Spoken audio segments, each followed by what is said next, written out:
அதையும் தாண்டி புனிதமானது.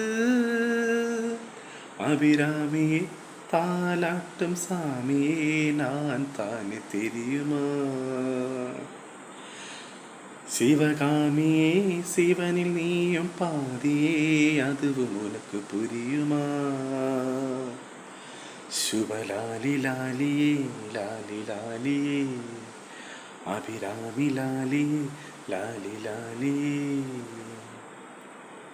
கண்மணி அன்போடு காதலன் நான் எழுதும் கடிதமே. பொன்மணி உன் வீட்டில் சௌக்கியமா? நான் இங்கு சௌக்கியமே.